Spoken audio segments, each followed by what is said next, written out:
আপনাকে বলি, আমি একটা শারীরিকভাবে কোনো কষ্টের দীর্ঘদিন ধরে ভুগছি। আমার কাছে ওটা নর্মালের মতো হয়ে গেছে কষ্ট পাওয়াটা।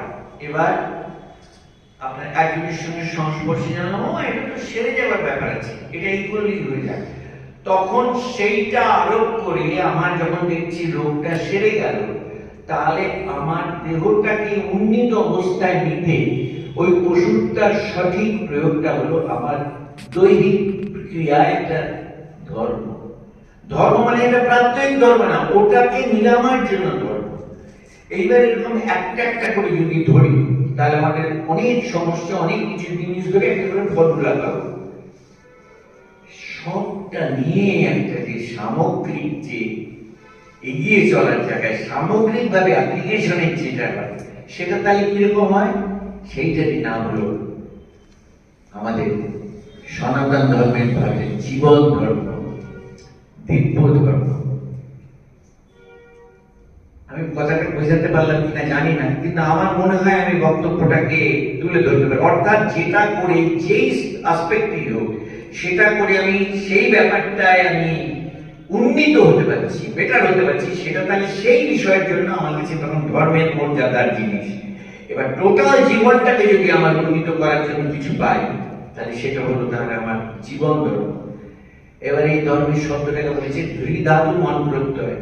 আমি পণ্ডিত না হলেও বলছি, যা আমাদের ধারণ করে নেয়। এবার এই ব্যাখ্যাটাকে ধরে এইটা ধরুন যে আমাকে এই যে উন্নীত হওয়ার জায়গায় আমার শরীরে তাহলে ধারণ করে রাখছে কি?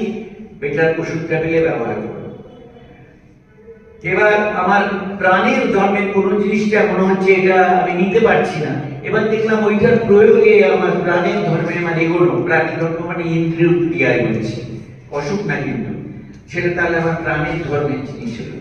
আমি মনের ধর্মে দেখছি যে আমার মনে অনেকগুলো সমস্যার ব্যাপার আসছিল, এইটি আরোপ করার পরে সমস্যাগুলোকে আমার সমস্যা হিসেবে আর মনে হচ্ছে না, মনে হচ্ছে এগুলোর সমাধান পাচ্ছি এবং সমাধানগুলো সামনে আসছে, তাহলে ওটা মনের ধর্ম।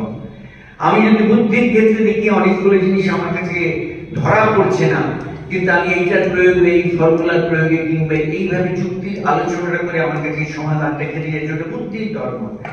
এবার বিবেকের ক্ষেত্রে দেখছি এটা করবো কি করবো না, করবো কি করবো না, কোড অফ কন্ডাক্ট মেনে আমি চললে ঠিক আছে, কিন্তু কতগুলো জিনিস আটকে যাচ্ছে। তাহলে তখন আমার ভেতর থেকে এটা ঠিক কিনা নিজের মধ্যে একটা ইন্ট্রোস্পেকশন করে নিজের মধ্যে কল্যাণ বোধকে পূর্ণভাবে জাগরিত করার জন্য যে পন্থা, তার সেটা আমার বিবেকের ধর্ম। তাহলে সামগ্রিকভাবে কি হলো ব্যাপারটা?